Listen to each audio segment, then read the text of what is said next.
Joe Rogan, at this point, once again, a week and a half, 2 weeks old. This is an immediate reaction. It seemed like you were not a fan of that as well. I'm not a fan of platform consolidation. Walled gardens, right? Or yeah. So like and it doesn't even have to have a wall. Like Spotify doesn't have a wall. Like you can go in and you can have an ad-free podcast experience or an ad-filled free podcast experience on Spotify. And like I have come a little bit back on this as well. The only reason this might be good is if it provides some alternative to YouTube. So that is the interesting thing about this that I don't hear as many people talking about, is that Joe Rogan's podcast is not just a podcast. It is also a video show, and it is a very popular video show. And Spotify is, to me, the only player that looks like it could challenge YouTube in, sort of on-demand user-generated video. Facebook just isn't. Like Facebook does it okay, and it provides like another version of it, but like it's just so like caught up in the feed, and the feed is such a thing and like an unavoidable part of Facebook. And like if I want to go back and watch a video I saw on Facebook, I have no idea how to find it. And whereas Spotify, I feel like could be a place where user-generated content really starts to happen. I think going after Joe Rogan first is a really interesting way of doing that. I mean, obviously, he's the biggest personality in podcasting. Secondarily, he's a controversial figure. And so it's kind of like saying, look, like if YouTube's being all, like really touchy about this stuff, we're not going to be as touchy because like we're not as ad supported. We don't need to care about ads as much. And so like we want to be completely friendly and open to whatever kind of content people want to make. Even if it's going to be a guy who has platformed Alex Jones a couple of times. And that's like the fact that Joe Rogan made podcasts with Alex Jones is like the majority of what a lot of people know about him. I mean, outside of his audience. Yeah. But there's a lot more there, and I think it's worth understanding the other stuff that is there, and that it is in ways interesting, and that he is a very good interviewer, and that like there's reasons people like it. So not that like excuses like post Sandy Hook Alex Jones on your show. Like it's just freaking wild to me, but he has his own way of imagining the world that's different than mine. And so I think that like there's that piece of it that is interesting. Like if it can break some control that one of these platforms has, and I don't even know what to call them except platform. Like they're not media companies. They're like, but they are the ones who have all the control right now. Then that's good. But what I don't like, but as a podcaster and as some person who loves podcasting and has loved podcasts for a long time, I love that podcasts are still based on this like ancient internet like system, like just RSS. Like it's as old as things get anymore, and it's open, and you can like if I could create a podcatcher, like I could hire some people and like spend $200,000 and I could have an app that feeds podcasts to you. Like no one's in the way of that. Like Apple seems to have like intentionally, and I don't know if it's just because they don't care, but apparently it's not because they don't care, because they just said that they're hiring people to try and get some exclusive podcasts. Like they just didn't.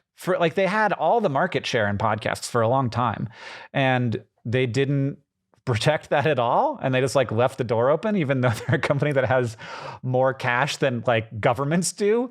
So it's wild to me that they sort of left the door open, and it makes perfect sense that Spotify would do it. And as a person who owns Spotify stock, I'm glad like the stock went up, I guess. But like as a creator, like what I'm worried about is that Spotify creates a place where it's easy to get audience and easy to get monetized, just like YouTube did. And like those are the two things that YouTube really does that creates good content on the platform. Like it creates an ecosystem where we will go to.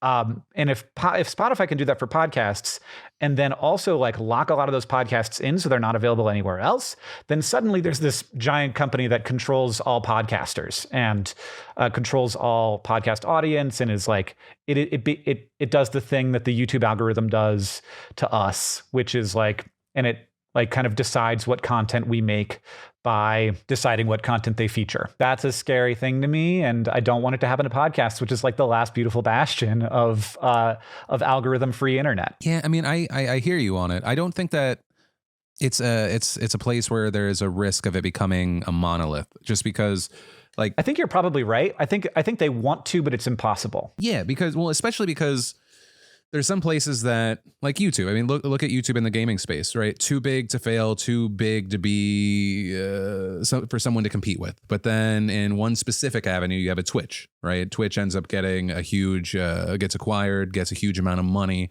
All of a sudden, everything seems great there. But then they're all of a sudden threatened by Microsoft and Mixer, throwing a crazy amount of money to take the biggest guy. Now, the difference there between like a Mixer taking Ninja and Shroud and several other big people is I feel like Spotify is way more established, way more accessible. There's not this negative connotation there. If anything, it was already kind of this positive thing for the everyman, because otherwise people like had Apple Music or Tidal, some right, which are more paid services. So it's like, it's understood that it's supposed to be for the everyman. There are free services and premium.